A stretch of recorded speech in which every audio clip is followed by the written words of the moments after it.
Training's a bit overrated. The enablement function's job is to drive sales outcomes and increase seller proficiency, not to deliver trainings that, get 5 stars and people love sitting in. Onboarding is some of the most table stakes things that any enablement function has to nail. We've been hiring like 700 to 900 new folks per year in the revenue org. The first thing you would see in our onboarding is it's hyper specialized. How do you teach reps about all these different categories and the nuances of selling, rippling versus competitor A versus competitor B? Like, what is your program? The thing that we've tried to help sellers do is just try to bucket competitors, where it's nearly impossible to say I need to know all the ins and outs of ADP versus UKG versus Workday and, multiplied by a gazillion. But it's a lot easier to say all right, really there's 3 buckets of competitors that you're going to come up against. How do you think about the manager's role when it comes to onboarding new reps? Are they along the way with onboarding and they're working with their new team? I think the latter thing that you articulated is a complete recipe for failure.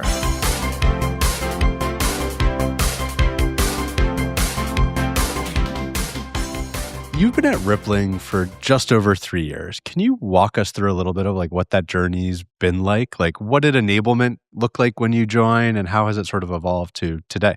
Yes, it has been a pretty wild ride for 3.5 years. So just to start with some numbers, when I started, the sales org was about 350 to 400 in total, rolling up to Matt Blank, our CRO. And we had an enablement team of about 5 that I inherited when I started here.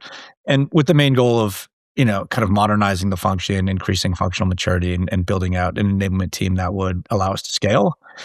Fast forward 3.5 years, the sales team's now about 2,200 and the enablement function's 36 people, or we will be by the end of the year. Good plug that we are actively hiring. So if you're out there in enablement, please do reach out. I'm talking to pretty much everyone out there in the marketplace. But rapid growth within the enablement function, have had to build a ton of structure within that. Have had to make sure that we're allowing the overall revenue team to scale, and Rippling kind of has a tendency to grow in all directions at the exact same time. So there's been a healthy demand for enablement services, let's say, over the 3.5 years, and obviously happy to chat through kind of a little bit more of how we thought about doing that. Totally, and we'll get into all this today. I think when we last talked the other day, you mentioned your kind of hot take was enablement is usually done very wrong. And I thought that might be a good place to start today's conversation.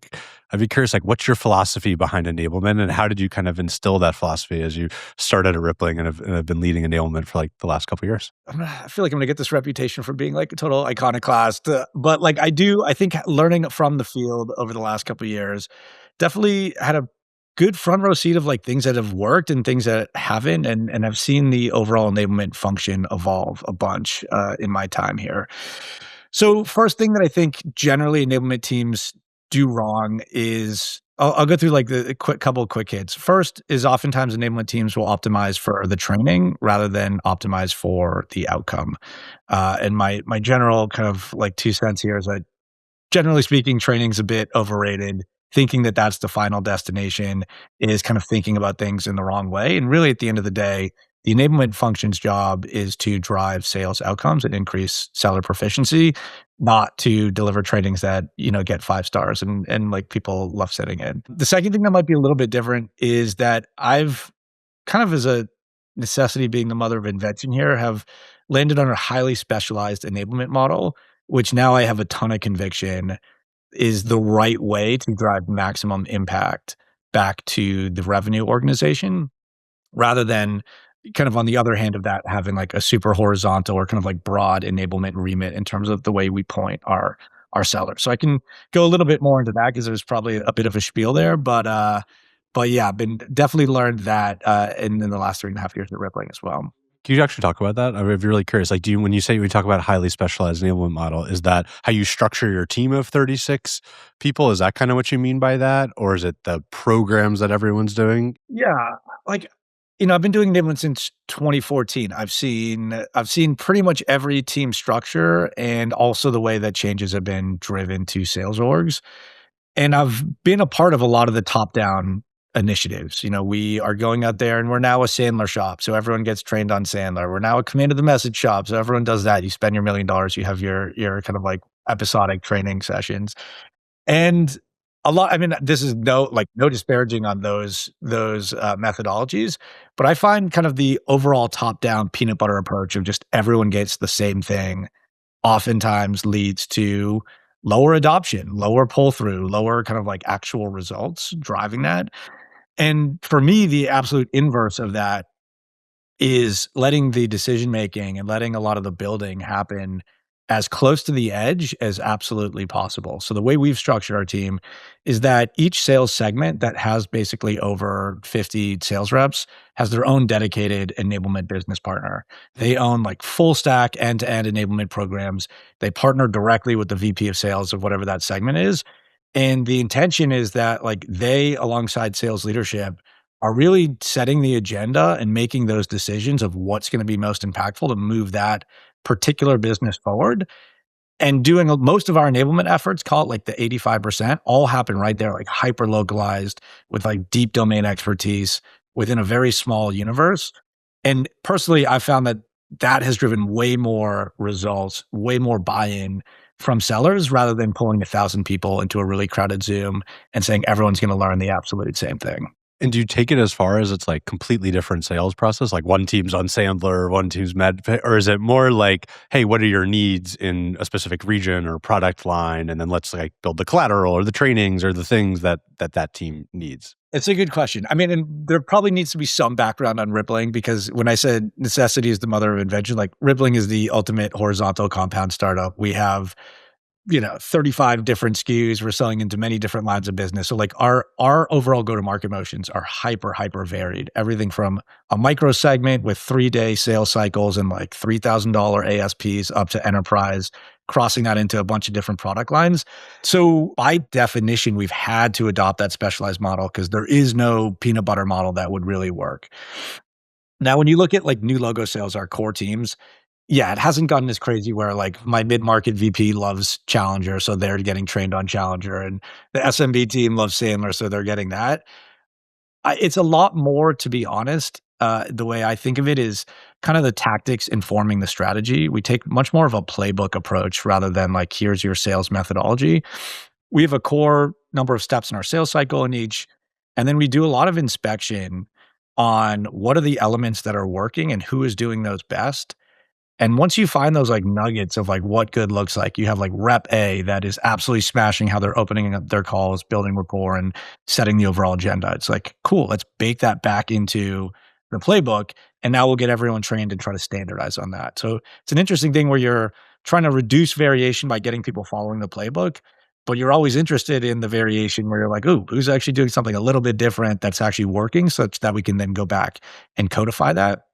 And we've taken that playbook approach and really kind of like rolled that out in kind of like a unitized method across all the different segments that would go into something like new logo sales, if that makes sense. Yeah, totally. I mean, Rippling is such an impressive business. It's such an inspiration for me as like a horizontal product. I mean, it's crazy how many products you have across so many different verticals. And I'd be curious to kind of go layer deeper on like, you mentioned in your answer a second ago, like you kind of structure the team maybe on like the size of the company they're selling into, right? Super transactional sales versus more mid-market or enterprise. I don't know how far up you go. But then how do you think about the different product lines as well? Like you sell into completely different buyers, HR, IT, finance. Like, are you structuring the team and the sales sort of around those personas, or is it product line segment? Like, how do you think about that? And then, yeah, we can get into enablement programs related to it too. Yeah, there's been an interesting evolution here. So when I was interviewing with Rippling 3.5 years ago, most of the interview questions were centered around how do you deal with the cognitive load imposed upon an AE or an AM when you're at a company that releases 7 new products a year and sells to completely different parts of a business? And how do you get them to grok all of these things that are just constantly getting added to the plate? And, there's a lot that we discussed there. There's a lot that we tried there. But what we eventually figured out is we were seeing diminishing returns on the like N+1 product launch, where eventually like the cup was completely full. Like we put water in, like it was overflowing. And that moved us in a pretty hard pivot to a much more specialized sales model where we have our core AEs and AMs. They sell, by the way, they still have a very large remit in terms of the products that they sell. But then we have a number of our adjacent product clouds that are owned by specialist AEs. We'll call them product AEs. And they work in an overlay model where the core AE will open up that opportunity.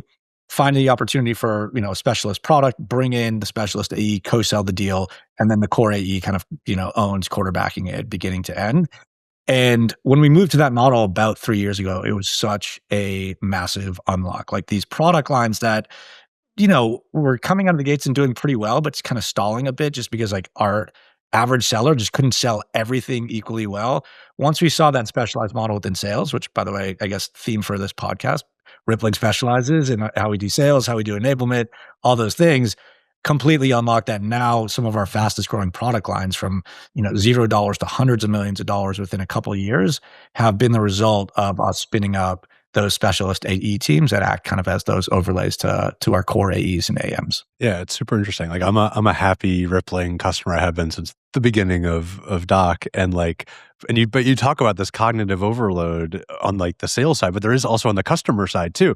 Like there's so much I can do in Rippling, and there's so many different possibilities. And I'm busy trying to build Doc into a company, and so it's like, what pieces of the Rippling product do I want? I also use Ramp. Like I know I could do some of those things in Rippling. Like when do I transition that, and how do I think about that? So I imagine a lot of your business is like land and expand, right? People probably start on the payroll side of things, I imagine, or IT, and then you're like, okay, let's get you on the financial products and whatever. Can you talk a little bit about how do you train the sales team on the land and expand motion? Is it just the handoff from that core AE to now the product specialist is emailing me, or like how do you think about kind of that part of the sales motion? I mean, not that discovery is not important for every AE in the entire universe of SaaS selling, but I feel like it's even more important for us, especially when you're really understanding the full landscape of the tech stack that people are using, and then figure out what they're open to consolidating within Rippling and what needs to then just get integrated into Rippling. Oftentimes, customers can only deal with so much change. So sometimes we'll get those customers who are like,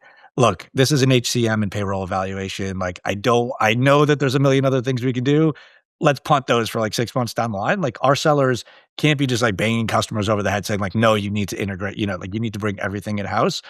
I think we've gotten really good at doing the right level of discovery to figure out where are the breakage points and where are the real pain points for customers that exist by having 10 to 15 to 20 disconnected systems that don't really talk to each other.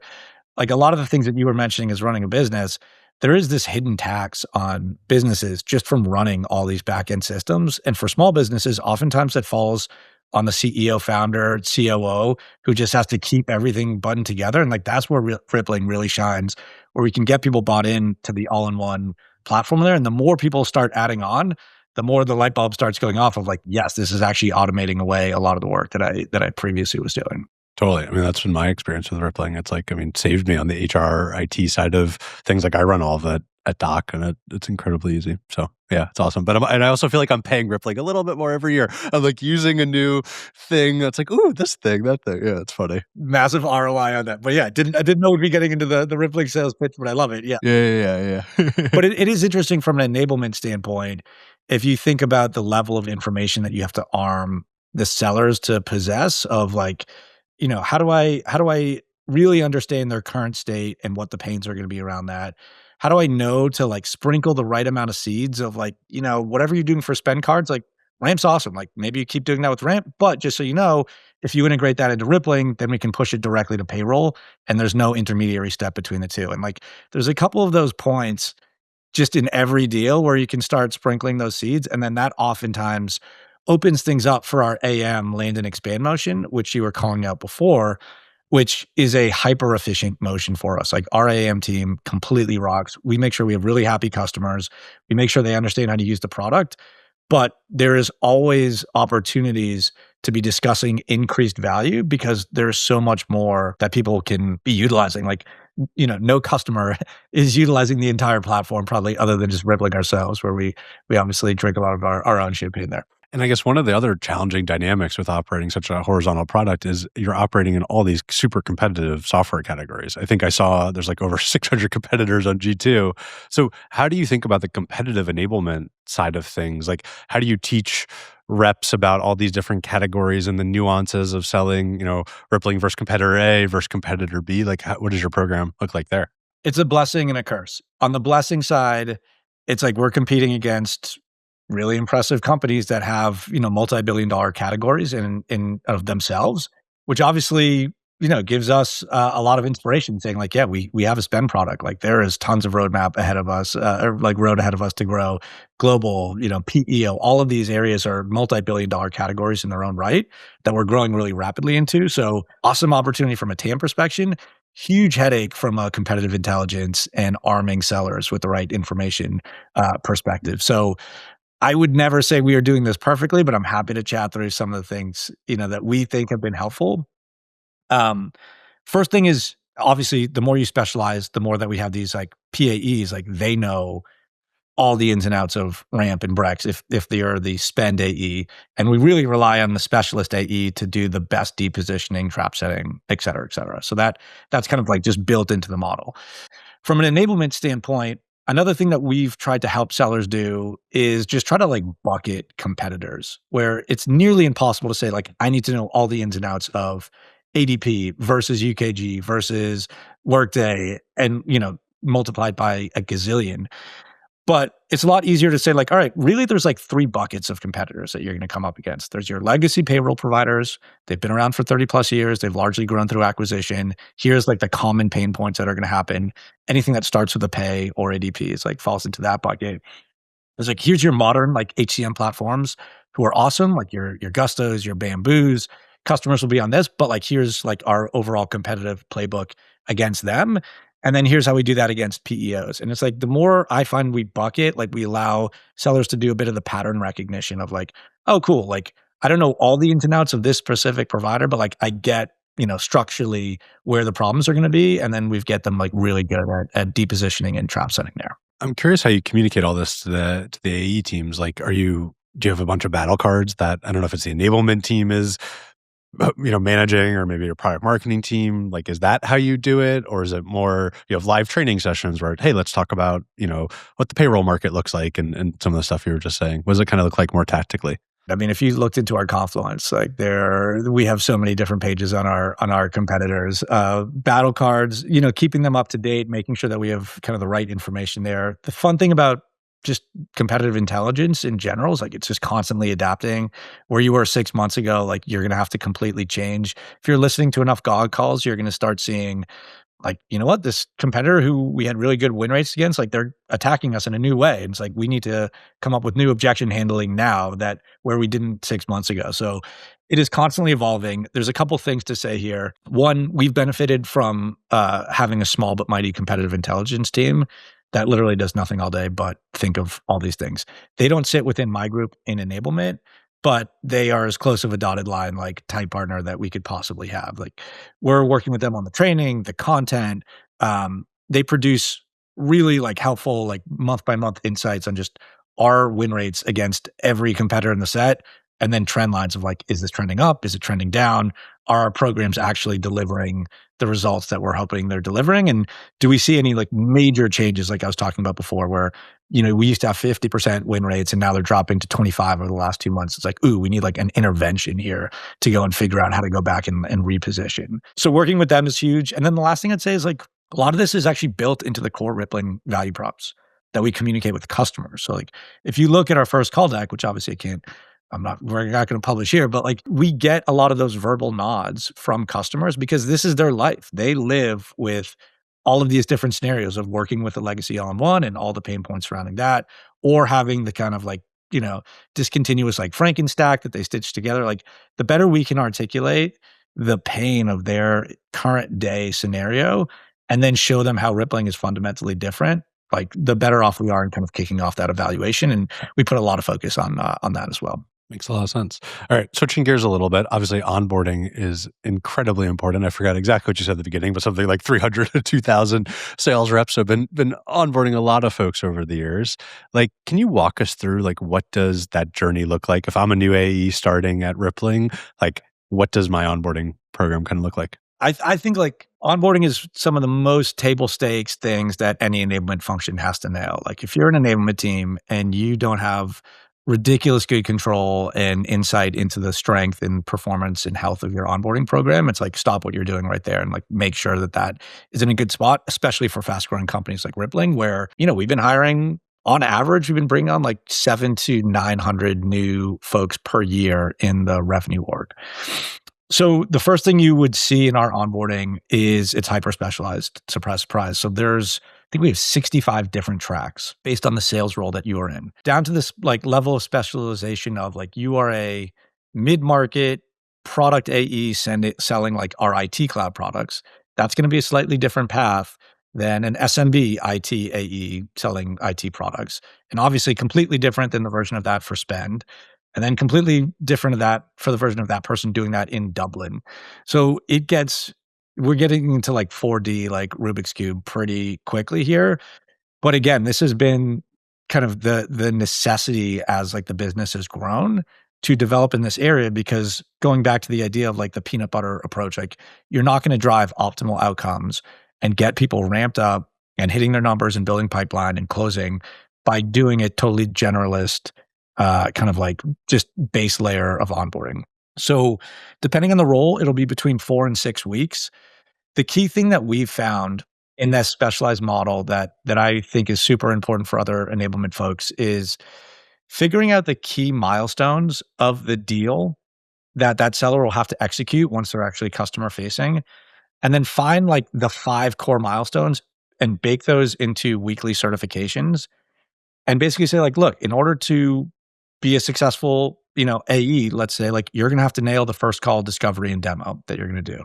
So our first certification is all going to be pointed at that. And then you need to figure out all of the training content that gets people ready for whatever that cert is. And if they're good at the cert and they pass that, you're like, cool, milestone done. I now feel good about putting this person on the phone and having them actually go and execute this crucial part of the sales process. And that's largely the way our onboarding looks. It's kind of like chronological deal flow, starting from initial discovery, ending with closing, and then like a lot of inspection and certification that they can actually like go out and articulate the things and like do that in a real world setting. And once they get 5 checks there, we're like, cool, let's put them on the phones. And by no means are we expecting them to be fully finished products, but like we at least know we have like an MVP, like someone who is ready to be customer facing, at which point we can start like transitioning to post onboarding, manager coaching, things like that. So obviously a lot more we can say on onboarding, but like that's the quick basic structure that we do here. And then who's actually designing the curriculum for all of those different tracks? Do you have like 1 or 2 people who are just in charge of onboarding at Rippling, or is it all of those specialized enablement people are kind of responsible for their own segment onboard? Like they're sort of full stack enablement people. They do the onboarding and post. Like, how do you sort of think about that structure? Going back to first principles, it's like push decision making down to the edge. So in terms of the content of like, what's the playbook? How do we get you really good at practicing? What's the right level of certification?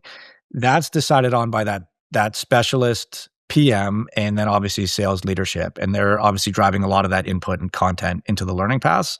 And then on top of that, we have a couple people who actually like administer all of the learning paths, because we're hiring so much. If I had my specialized like embedded PMs also doing onboarding and doing all the training, like that would eat up 70% of their time based on the amount that we're hiring. And like they wouldn't be able to do kind of that full stack. So they have heavy input on the decision-making along with sales leadership, but the actual administration is actually handled by a different team, just to like make sure that that team's freed up, if that makes sense. Makes sense. And is the training like e-learning? Are you getting everybody into a room and talking about things? Is it role play? Like, what does it actually look like? I mean, all of the above, but in my general philosophy is that the best way to learn things is to, one, have it modeled for you what good looks like by someone who's really good at it. So oftentimes the person doing the training is an exemplar from the field. Who's our best mid-market rep? Who's our best mid-market manager who just got promoted? Like they're the ones demonstrating.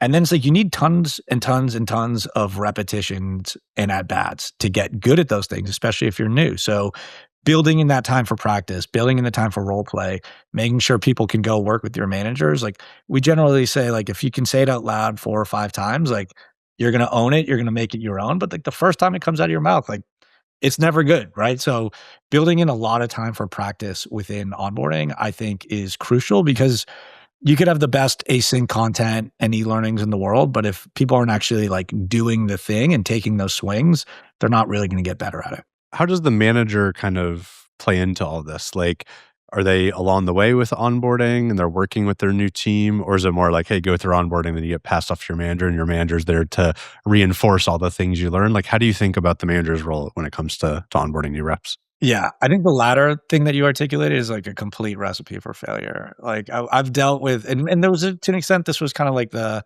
modus operandi when I started at Rippling. Managers were like, yeah, cool, just hand me a fully formed new hire in like 8 weeks, and like I'll just be like, oh, thank you, and plug them in, and they'll just start hitting numbers. And you're like, no, man, like this needs to be like co-created and co-built. So I think the first thing that's important is those frontline managers need to have really strong input into the actual content that's being trained. And as I just said a second ago, oftentimes they're the best people to have in front of a room because they're the subject matter experts. They're the ones who actually have the respect of the team. But I think if you allow them into the building process, they're going to be a lot more bought in. And then the second thing that I think is really important is there needs to be a concurrent manager learning path for every sales rep learning path. And I don't mean like when you're onboarding a new manager, they get like specific leadership training.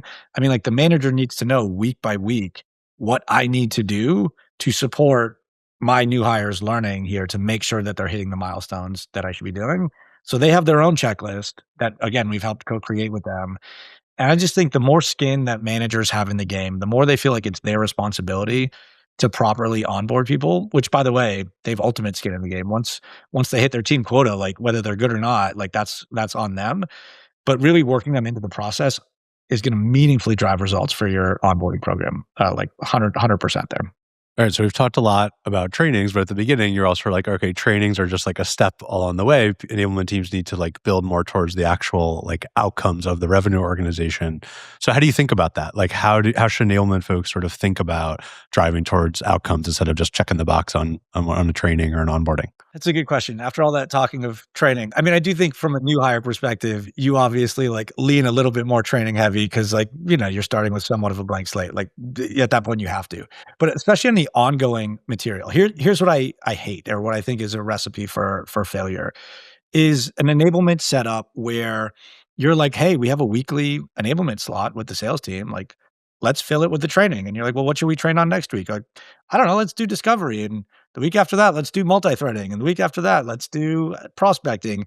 And it's just kind of these like, random shots in the dark. And even if the content is fantastic, even if you are like the Michael Jordan of sales trainers, you're going to have a muted impact by not having deeper focus on the outcomes that you're looking to drive. So when I say training's overrated, what I mean is like all the focus on putting together these perfect trainings should get redirected to figuring out with sales leadership, what are the 1 to 2 outcomes that we are looking to drive amongst the sales team, and then putting a lot of the organizational muscle behind driving those over a longer period of time. So it's like, all right, for March and April, like let's just focus on multi-threading. We know that in deals where we get senior leaders involved, we have 75% higher win rates than we don't. Let's get everyone on board with that. And it'll usually start with the training. But the thing that I find is most important is like the pull through, the actual behavior change piece of that. Because all the training does is just relay the information, which is then usually forgotten a couple of days after. But it's like all the activities after the training, whether it's like, let's listen to gong calls, let's find out who's doing this really well, let's like make sure that there's visibility into dashboards, let's build a library of what good looks like let's do some of the individual coaching and arm the managers to be a force multiplier. It's like if you put a lot of the effort on that stuff rather than just like the initial origination point, you're going to drive much better results. And also you can then point back at the actual changes that you're having. And I'm curious, like, how does that relate to your own success metrics as you think about the enablement function and you're talking to your boss and saying, hey, I'm doing a good job? Is it, you point to those same outcomes and say, hey, we increased close rates, like enablement's doing its job? Or is there other things that you're sort of looking for, reporting on when it comes to, enablement? What does that kind of look like? 100%. I mean, I think if this is one of these always on motions, it becomes super easy at the end of the year when you're doing your annual self-review of like, what did we actually do this year? And you're like, well, like we measure every program. And by the way, not all of them are going to be successful. Like, can you bat like 500, 600 on these programs? Like, you're awesome. That's great. My intuition is a lot of teams don't do it this way because they're somewhat afraid of being on the hook and like having it proven that your enablement didn't work, right? And then they're like, oh, like I don't want to be in that scenario where like we tried to do something, we measured it, and it completely failed. And I think the like natural like preservation mechanism around that is like, let's not measure. Like here's what we should measure. Let's measure sentiment leaving the training. And that way, if we only measure that, we can say like, we delivered an awesome training. Like, is it our fault that it didn't lead to results? Like, who knows? Like, there's a million things out there. But it's like, no, like it's better to like go out on a limb, try to have a little bit more skin in the game and like really align with leadership on what's going to be important in terms of driving that for the team. And again, like as I just said, not everyone's going to succeed, but I do think it builds a ton of trust with the overall sales team when you think about it in that way. And once you get into the motion, kind of like building muscle and doing that, it's kind of becomes second nature where you're like, I know exactly what we're going to track for this, and I know how we're going to track it week over week, and kind of how we're going to look at results over a longer period of time. And it's not always what leads to end revenue. It's like, can we track behavior change? Can we track a lot of the leading indicators? Like, there's a whole art, I think, of being really smart about what are the right things to track. Is the other option is like people get completely lost in the sauce and they just track everything, but it actually means nothing when you're trying to like point that back to the business.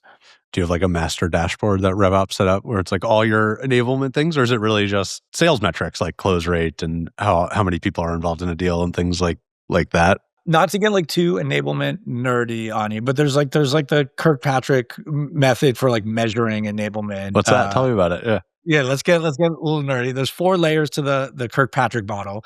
The first one, and they go like in order of like value back to the business. So the least valuable, but the one that people do the most is sentiment, which is like, did the employee like the training? The second one is knowledge, of like, could they pass a knowledge test? Or if you certified them, like, could they actually display that they know the things that you train them on? The third, which is tough to do, but really important, is behavior. Like, are they actually translating that to customer facing conversations? And are they actually like doing the thing live? And then the fourth is on the behavior change side. As I was mentioning a bit ago, like the comfort zone, the safe zone for enablement is like stick in box 1, like easy, like good to go. Maybe box 2, we certified, people pass the certification. The like elevated ones and the ones that actually deliver the most value are, can we track behavior change? And then can we track business results? And one leads to the other, right? Like the idea is if we want to multi-thread more, we can see if there are more contacts associated with the account. And if so, that's increasing, then like, is that leading to higher win rates? All right. On the behavior change front, an enablement team's best friend is Gong. Like it's the one tool where I'm like, if Gong got ripped away, I'm just like retiring and I'm like, whatever, I'll go like write poetry by like a babbling brook. Like I'm out of the game because like it's the only way to measure behavior change at scale is with Gong. But the way you can do that is like you can really see day by day, is the training actually taking root and translating into a difference in behavior? And if we see that, like that's kind of win number one on its own. And then it's like, well, let's see if our hypothesis was right, that multi-threading more, which we are seeing happening, like is leading to win rates. But oftentimes what I would, direct enablement to is like, just focus on the behavior change, right? If you can actually prove that's happening, then the lagging indicators, like you'll see if the hypothesis is true or not. Super interesting. Switching gears, wouldn't be a podcast in 2026 without talking about AI. Obviously, we're all thinking about it. And I'm curious how you use AI both for like the enablement team itself at Rippling, but then potentially more interesting is like, the sales team at Rippling. Like, how are you enabling them to use all these different AI tools? What's that been like? It has changed a bunch over the last 6 months, but I could say we've definitely taken a lot more of a role in kind of like orchestrating sales workflows with AI over the last 6 to 12 months in partnership with our fantastic RevOps team. It would be completely unfair for me to try to hoard a lot of the credit for what we're delivering without mentioning them because they're doing a lot of the building. But it's kind of gone in a couple phases for us. So phase 1 was like, we have all these tools. All these tools have their own native AI features. Let's use those, right? And like actually make sure we're getting the use out of Outreach's AI or Gong's AI or whatever else. But a lot of those are siloed just to that specific tool. In my mind, the next layer and the thing that I think would be most important that we've been focusing on is how do we figure out the orchestration that oftentimes live in between the tech stack to like make sales reps' lives way easier. So one thing we did here, even though it's kind of painstaking, I think it was really important, is we did a time and motion study. Have you ever done one of those for? No, what's that? You literally have your enablement team just observe a day in the life of a seller, like a full 8-hour day, and do that over like sitting behind them or something like that. Yeah, like super old school. Yeah. Like, how much time did you spend like preparing for your disco call? Like that was 15 minutes. How much time did you spend, inputting info back into the CRM based on the call? Like that was another 15 minutes. How long did it take you to do CPQ and a quote? Like that's like an hour. And you could basically roll that up to figure out like where the slices in time go and how much time doesn't go to actual selling activities. And then once you put it on a slide like that and put it in front of sales leaders, oftentimes it's like a total like, holy crap moment. Yeah, I'm sure they're horrified at some Like, of they're in the how many answers. meetings? Yeah. They're like doing Yeah. what? Like that is like and just quantifying it is so powerful because once we did that, we just came up with a full stack rank of like, here is all the waste in the system, of which there is a lot. And that this isn't like impugning our sales team. This is like kind of the processes that we've set them up to go and do. But once we did that, we were able to go work with our RevOps team. And they're like, all right, well, how do we take pre-call research from 15 minutes down to 30 seconds with AI? And how do we take the like post-call CRM updating down to 0 seconds because we can just pipe Gong right into Salesforce and automatically update those? Or it's like for us in Rippling, as you could tell, with such a matricide sale, it's like BDR passes to AE, AE brings in SC, SC brings in PAE. There's like so many of these handshakes, oftentimes which require like, let's meet for 5 minutes. Let me like write up like a 10-minute Slack to tell you what's going on in the deal. It's like all of that's now automated. It's like the second you're like bringing a PAE for spend, it's like a deal brief goes to them with everything that they need based on the Gong transcript. So it's like there's just so many of these breakage points that drain the like life and time and energy out of your like rank and file seller. And I think if you just look at it kind of from like like a mechanical, like, you know, like Six Sigma, like process improvement standpoint, there's just so much that can be automated with AI. And we're like taking our way down the list with RevOps at this point. Yeah, I mean, that's a great exercise everyone should do. I remember I had a friend who worked in consulting who did that study and sat behind people in some government office watching them work. It's funny, but it's worth it. I mean, it's tedious, but like that's the only way you figure it out. 100%. It's helpful to figure out the time, and it's also helpful as just a rallying cry. It's like once you roll it up, like it's just like a number that you're like, we need to bring this number down. So it's helpful from that perspective as well. And the other interesting dynamic is Rippling itself is an AI platform. And I know you just released, Rippling AI, I think it was last week, and that was an awesome launch. Like, how do you think about enabling reps to actually sell AI capabilities? Because I think one of the interesting dynamics with these products is that they're like iceberg products. So everyone has a chatbot, and it all sort of feels the same at the beginning if you just look at it, but there's a lot of different complexity underneath. So does that change the way you sell, change the way you enable them? How do you sort of think about that kind of dynamic? I think to your point, if you're a company and you're not, talking about AI, it's like, your product marketing team should all be fired. So it's like there's this like a wall of noise out there about that. And the main thing we've been focused on since this launch is obviously, equipping our sellers to go out there and sell it. But like really the differentiation piece has been crucial here.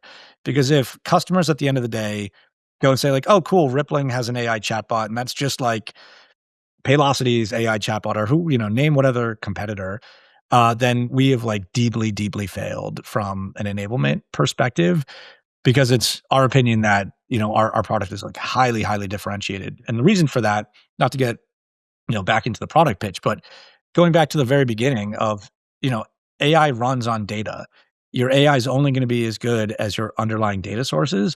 And if all your underlying data sources are siloed in 12 different point solutions, like you're not going to be able to do any of the interesting cross-product AI queries and like workflows that would really be impactful. And that's really the unlock with Rippling is that all of the data lives in one place. It's all appended to the employee record. And because it all lives in Rippling, you of course can answer basic questions, but then you can also do really cool workflows, build really cool reporting, like answer questions about your business that you would never be able to do, with kind of more point solution oriented AI.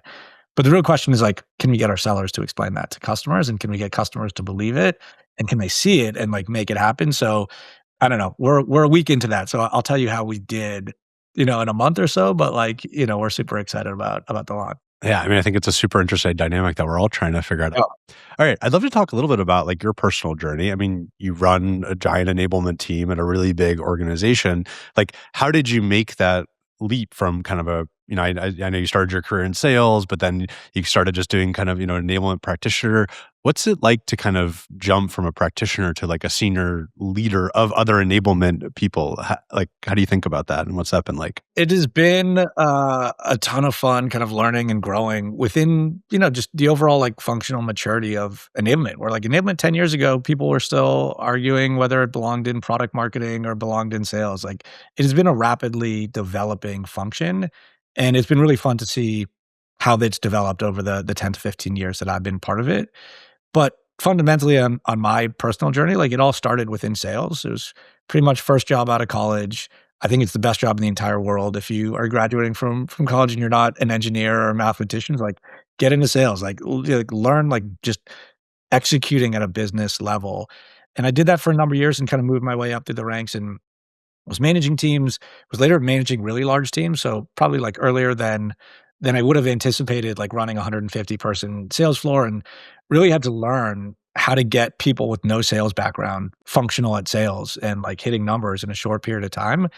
And that's kind of where the light went off in my head. Was like, oh, I kind of like doing this part of the job the best. I like being a sales leader, but I really liked seeing people improve, seeing that person who was like struggling to hit their number, reach quota for the first time, start walking around their office with like that renewed confidence. Like it was just so cool to like be able to like do that and get people so much better at their job. So I was like, oh, this is actually a function. Like people get paid to do this. Like this is cool. And kind of been on that journey ever since.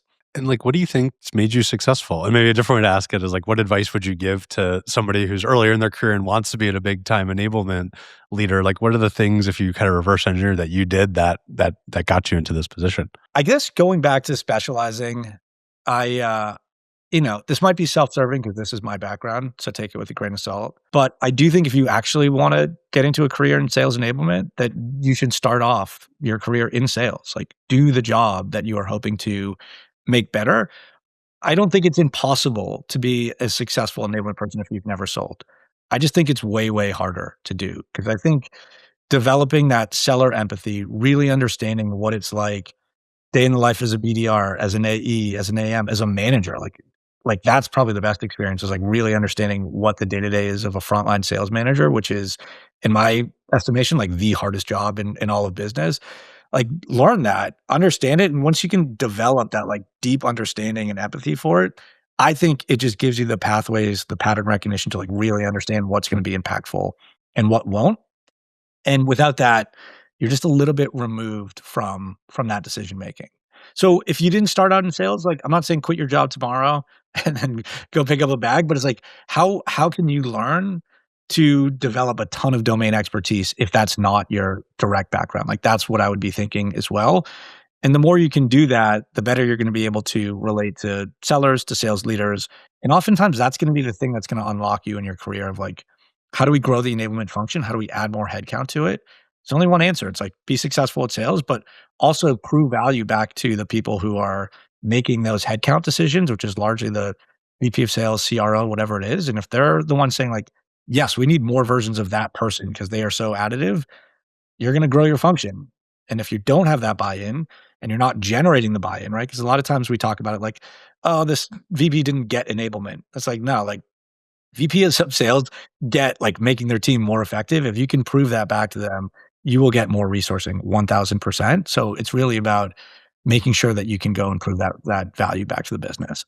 I'd love to end today's conversation with a question I'm personally very curious about. Like, what's it like working in a Parker Conrad organization? I mean, I'm a big fan of him as a CEO, but he's also a very intense CEO in a good way. I know he's like still the admin of Rippling at thousands of people, which is kind of crazy, but amazing. Like, how does that impact you, the go-to-market team, enablement? Like, what's that kind of like? One day somebody has to write a book about the rippling culture because it is unique and special and it stems from Parker. Obviously, like culture is like a diffusion from like your most senior leaders and of course your founder CEO. So a couple things that are unique about rippling culture that I think have led to our success and are things that I absolutely love about working here. First things first is like just the pace of execution. And like everyone in every software company in the world says, oh, it's fast here. And then like people start at Rippling and they're like, whoa, like the treadmill is at like 25 miles an hour and like everybody is sucking wind. And I think there's almost like an intentional, like take the engine, like our COO, Matt McKinnon has talked about this, like the engine should always be like right below the red line. Like you don't want to like completely overheat it, but like in a very purposeful fashion, like a big job of leadership is driving that pace of execution, especially as you're scaling, because there's such danger of like going from 1,000 employees to 5,000 employees, and then just everything becomes bureaucratic and slowing down. And thankfully, like that has not been the case at Rippling over the 3 to 4 years that I've been there. So the pace is one. There's a huge burden on leaders to like be deep experts and to actually do the thing. So one of the fundamental principles that Parker has instilled in the org is this idea of go and see, which is like, if there's a problem, if something's wrong with the business, the leaders need to completely take that to ground and go in the boiler room and turn on the flashlight and find all the cockroaches and like do the actual thing to understand what that problem is. And that could end up being like listening to or like looking at like 1,000 support tickets or like listening to 100 gong calls. Like do the like dirty, like horrible work to like figure out what is wrong, and then you can go fix it. And that's just kind of been like completely distilled into like just the overall operating rhythm of every employee in the business, which is like you need to deeply understand like what is actually happening in the business. There's a lot more of our like rippling isms, but like those are a couple that I think make it super unique and fun to work here. Love it. And I love the idea of just diving deep. I mean, I try and do that as my own leader. You can only make change if you actually understand the actual problem. So it's awesome. Thank you so much for the time today, Jonas. This was a lot of fun talking to you. Appreciate it. Thanks for the invite. It's been fun. Thanks for tuning in to Grow and Tell. If you enjoyed today's conversation, you can subscribe on YouTube, Spotify, Apple Podcasts, or wherever you listen to podcasts. You can also subscribe to our newsletter for weekly updates at growandtellshow.com. We'll see you next week. Thanks.